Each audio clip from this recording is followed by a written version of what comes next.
రాబోయే రోజుల్లో తెలంగాణలో భారతీయ జనతా పార్టీ, తెలుగుదేశం పార్టీ, జనసేన కూటమిగా ఇక్కడ ఎంటర్ కాబోతున్నాయని, అందుకు ఢిల్లీ నుంచి కూడా సిగ్నల్స్ వచ్చాయన్నట్లుగా కొన్ని వార్తలు వస్తున్నాయి. దీని మీద మనం పూర్తి స్థాయిలో విశ్లేషణ చేసుకుందాం. ప్రస్తుతం మనతో పాటు ఉన్నారు ప్రముఖ రాజకీయ విశ్లేషకులు, ప్రముఖ సీనియర్ జర్నలిస్ట్ సిఎస్ రావు గారు. వారితో మాట్లాడదాం. సార్ నమస్తే. సార్ నమస్తే. రాబోయేటువంటి రోజుల్లో కూటమి పార్టీలు తెలంగాణలో ఎంటర్ కావడం ఖాయమని, ఆ మేరకు ఢిల్లీ నుంచి సిగ్నల్స్ కూడా వచ్చాయన్నట్లుగా కొన్ని వార్తలు వస్తూ ఉన్నాయి. దీని మీద మీ విశ్లేషణ ఏంటి సార్? ఇప్పుడు తాజాగా జరుగుతున్నటువంటి పరిణామాలు, నరేంద్ర మోడీ గారు చేసినటువంటి వ్యాఖ్యలు, వీటన్నింటినీ గమనిస్తే కూటమి అనేది తెలంగాణలోకి రావడం అనివార్యము. లేదంటే రాబోయేటువంటి రోజుల్లో బీజేపీ ఏదైతే అనుకుంటుందో కింగ్ కావాలని చెప్పి తెలంగాణలో, అది సాధ్యం కాదు అనేది నరేంద్ర మోడీ గారి మాటల్లోనే అర్థమైంది. ఏంటి ఆయన అన్నటువంటి మాటలు? అసరుద్దీన్ ఓవైసీ బెటర్ మీకన్నా అని చెప్పి తెలంగాణకు సంబంధించి తెలంగాణ ఎంపీల పనితీరు మీద ఆయన పెదవి విరిచినట్లుగా రకరకాల వార్తలు వచ్చినాయి. ఘోరమైనటువంటి పనితీరు అని చెప్పి ఆయన ఒపీనియన్. సో అలాంటప్పుడు ఓన్లీ బీజేపీ తెలంగాణలో రాజ్యాధికారాన్ని అందుకోగలదా? అందుకునే పరిస్థితి లేదు. కానీ ఆయన రిపోర్ట్స్ ప్రకారం ఏంటంటే బీజేపీకి సానుకూలమైనటువంటి పరిస్థితులు తెలంగాణలో ఉన్నాయి, కానీ వాటిని సానుకూలమైనటువంటి పరిస్థితుల్లో తీసుకురాలేకపోతున్నారు తెలంగాణలో ఉండే బీజేపీ లీడర్లు అనేటువంటి స్ట్రాంగ్ ఒపీనియన్ నరేంద్ర మోడీ గారిలో ఉంది. అమిత్ షా గారిలో కూడా అదే ఉంది. ఎందుకంటే అమిత్ షా గారు ఇచ్చినట్టు రిపోర్టే నరేంద్ర మోడీ గారు తీసుకుంటారు, అదే చెప్తారు. జనరల్గా హోంశాఖకి వెళ్తుంది కదా రిపోర్ట్స్. సో కాబట్టి రాబోయేటువంటి రోజుల్లో ఎలాంటి స్ట్రాటజీ ప్లే చేసే అవకాశం ఉంది? ఒకటైతే షూరు, రాబోయేటువంటి అసెంబ్లీ ఎన్నికల్లో బీజేపీ ఎట్టి పరిస్థితుల్లో తెలంగాణని వదిలిపెట్టే అవకాశమే లేదు, వదిలిపెట్టదు. ఎందుకంటే గ్రౌండ్ కనిపడుతుంది ఆడటానికి, గేమ్ రాజకీయ సదరంగాన్ని నడపడానికి తెలంగాణలో క్లియర్గా గ్రౌండ్ కనిపిస్తుంది. ఎందుకో గ్రౌండ్ కనిపిస్తుంది అని అంటే, కాంగ్రెస్ పార్టీలో ఇప్పుడు రేవంత్ రెడ్డి గారు ముఖ్యమంత్రి ఉన్నారు, కానీ క్యాబినెట్లో ఉండేటువంటి మంత్రులు ఆయనకి ఏ విధంగా సహకరిస్తున్నారు అనేది మనం చూస్తున్నాం. కాంగ్రెస్ పార్టీలో ఎప్పుడు ఎవరు కాళ్ళకట్టెలు పెడతారో కూడా అర్థం కాదు, కానీ వాటిని తట్టుకొని రేవంత్ రెడ్డి గారు ఉంటున్నారు. అప్ టు మార్క్ పరిపాలన ఉందా అని అంటే లేదు అని చెప్పేసి బీఆర్ఎస్ పార్టీ వాళ్ళు ఎప్పటికప్పుడు ఎలివేట్ చేస్తున్నారు, ప్రజల్లోకి తీసుకెళ్తున్నారు. పోనీ బీఆర్ఎస్ పార్టీని ఏమన్నా ప్రజలు ఆదరిస్తున్నారా, తెలంగాణ సమాజం ఆదరిస్తుందంటే వాళ్ళని ఆదరించట్లేదు అనేది ఇప్పుడు local body election, panchayat elections లో అర్థమవుతుంది. సో కాబట్టి ఈ రాజకీయపరమైనటువంటి శూన్యత అనేది ఒకటి ఉంది ఇక్కడ. ఈ శూన్యతలో బీజేపీ వాళ్ళు కనుక యాక్టివ్గా ఉంటే డెఫినెట్ గా రాజ్యాధికారం అనేది వస్తుంది అనేటువంటి ఒపీనియన్ పొలిటికల్ ఇంటెలిజెన్స్ ద్వారా ఢిల్లీకి చేరింది. అందుకే ఇప్పుడు మళ్ళీ యాక్టివ్ చేయాలి అనేటువంటి ప్రయత్నం చేస్తున్నారు. ఎంత యాక్టివ్ చేసినప్పటికీ కూడా ఇక్కడ ఒక్క బీజేపీ మాత్రమే పోటీ చేస్తే రాజ్యాధికారాన్ని అందుకునేటువంటి పరిస్థితి ఉందా అంటే జనరల్ గా ఏంటంటే లేదు అనేది. కొన్ని జిల్లాలలో, కొన్ని నియోజకవర్గాల్లో అసలు భారతీయ జనతా పార్టీ తరఫున క్షేత్రస్థాయిలో నిలబెట్టడానికి అభ్యర్థి ఉన్నారా అని చాలా మంది ప్రశ్నిస్తున్నారు. అందుకే ఆ పరిస్థితి లేదు కాబట్టి కూటమి ఏదైతే ఉందో ఆంధ్రప్రదేశ్ లో తెలుగుదేశం పార్టీ, జనసేన, బీజేపీ, ఆ కూటమి ఇక్కడ కూడా అదే కూటమి నెక్స్ట్ ఎలక్షన్లకి లేదంటే గ్రేటర్ హైదరాబాద్ ఎలక్షన్ దగ్గర నుంచి పోటీ చేయాలి అనేటువంటిది ఒక సిగ్నల్ ఢిల్లీ నుంచి వచ్చింది అని చెప్పి తెలుస్తుంది. ఎందుకు? బీజేపీ బలహీనంగా ఉంది కాబట్టి తెలుగుదేశం పార్టీ, జనసేన కనుక ఎంటర్ కాకపోతే అప్ టు మార్క్ బీజేపీ పనిచేసే అవకాశం లేదు. పోనీ బీఆర్ఎస్ పార్టీతో కలిసి పనిచేస్తుందానంటే బీఆర్ఎస్ పార్టీ కలిసి పనిచేయడానికి ఇష్టం లేదు. బీజేపీ వాళ్ళు ఏమంటున్నారు, బీఆర్ఎస్ పార్టీని విలీనం చేయమంటున్నారు. ఇది నేను చెప్పడం కాదు, కవిత గారు చెబుతున్నారు. బీజేపీలో విలీనం అయ్యే అవకాశం ఉంది బీఆర్ఎస్ పార్టీ అని. సో కాబట్టి బీఆర్ఎస్ పార్టీని కలుపుకునే అవకాశం కూడా లేదు.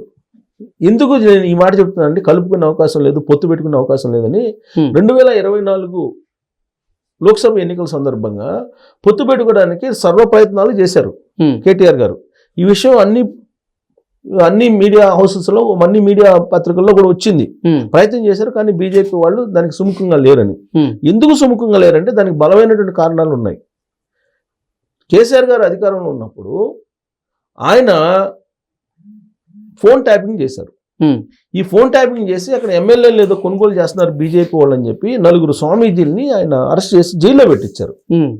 ఆ జైల్లో పెట్టించడంతో పాటు బిఎల్ సంతోష్ని, బీజేపీ జాతీయ ప్రధాన కార్యదర్శి, ఆయన మీద కేసు పెట్టి ఆయన అరెస్ట్ చేయడానికి తెలంగాణ నుంచి సిట్ పోలీసుల్ని ఢిల్లీ పంపించారు.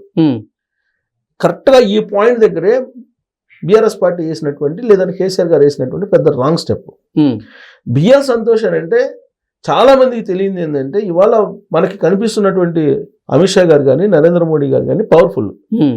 అంతే పవర్ఫుల్ గల లీడరు బిఎల్ సంతోష్ గారు.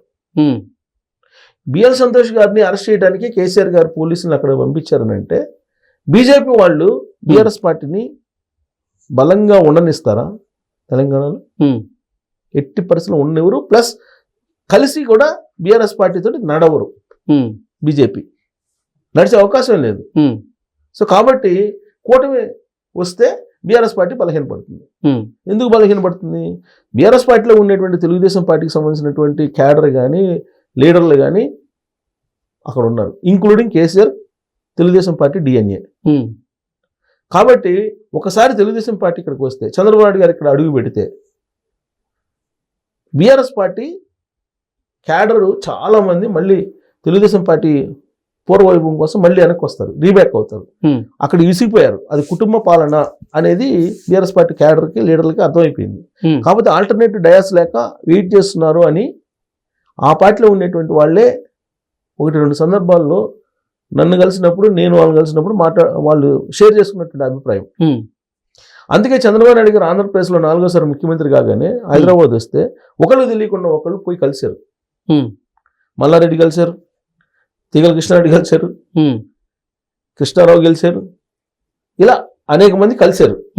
అంటే పూర్వ పరిచయాలు ప్లస్ తెలుగుదేశం పార్టీ అంటే సానుభూతి ఉంది తెలంగాణ సమాజంలో, ప్రత్యేకించి బీసీలకి. ఈ విషయం నా ఇంటర్వ్యూలోనే ఆయన ప్రకాష్ గారు చెప్పారు. టిఆర్ఎస్ పార్టీ ఫౌండర్ మెంబర్ ఆయనే చెప్పాడు తెలుగుదేశం పార్టీకి ఇవాళ కూడా 15% ఓట్ బ్యాంక్ ఉందండి ఇక్కడ లీడర్స్ లేకపోయినప్పటికీ అని చెప్పి ఆయనే చెప్పారు నా ఇంటర్వ్యూలో. ఇది ఆయన చెప్పడం కాదు, నా ఇంటర్వ్యూలో చెప్పడం కాదు, ఎవరికైనా తెలిసినటువంటి అంశమే. సో కాబట్టి తెలుగుదేశం పార్టీ ఒకసారి యాక్టివేట్ అయితే ఈ 15 కాస్త 30 అవుతుంది. జనసేన కూడా యాడ్ చేస్తే ఇంకొక 5% యాడ్ అవుతుంది. బీజేపీకి ఉన్నటువంటి ఓట్ బ్యాంకు ప్లస్ ఇది కలిస్తే రాబోయే రోజుల్లో రాజ్యాధికారాన్ని అందుకోవడం చాలా ఈజీ. 2014 ఎన్నికల్లోనే ఏ మాత్రం అసలు కాన్సన్ట్రేషన్ చేయకుండానే బీజేపీ తెలుగుదేశం పార్టీకి పొత్తుతోటి 19 స్థానాలు 19 మంది ఎమ్మెల్యేలు ఉన్నారు. ఇది అసలు ఏం పట్టించుకోకపోతేనే తెలుగుదేశం పార్టీ వాళ్ళు ఏం పట్టించుకోలేదు. అందరూ ఆంధ్రప్రదేశ్లో ఉన్నారు కదా, చంద్రబాబు నాయుడు గారు ఇక్కడ ఏం పట్టించుకోవాలా, ఏం పట్టించుకోకుండా అప్పుడు మామూలుగా ఇక్కడ ఉండేటువంటి బీజేపీ తెలుగుదేశం పార్టీ బీజేపీ లీడర్లకు వదిలిపెట్టేశారు. అయినా కానీ 19 మంది ఎమ్మెల్యేలు గెలిచారు. ఇంకొక 4 ఎమ్మెల్యేలు గెలిస్తే బీఆర్ఎస్ పార్టీ అసలు ప్రభుత్వాన్ని ఏర్పాటు చేసిండేది కాదు ఇక్కడ. సో కాబట్టి ఇక్కడ బలమైనటువంటి ఓట్ బ్యాంక్ ఉంది తెలుగుదేశం పార్టీ. ఆ ఓట్ బ్యాంక్ కూడా బీఆర్ఎస్ పార్టీది. సో బీజేపీ అధిష్టానానికి కావాల్సింది ఏంది? బీఆర్ఎస్ పార్టీ ఉండకూడదు.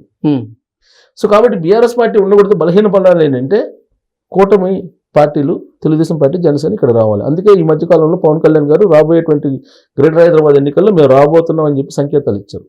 దానికి బలం చేకూరాలి నరేంద్ర మోడీ గారు స్టేట్మెంట్ ఇచ్చారు. స్టేట్మెంట్ అంటే ఇండైరెక్ట్గా, డైరెక్ట్గా కాకపోయినా.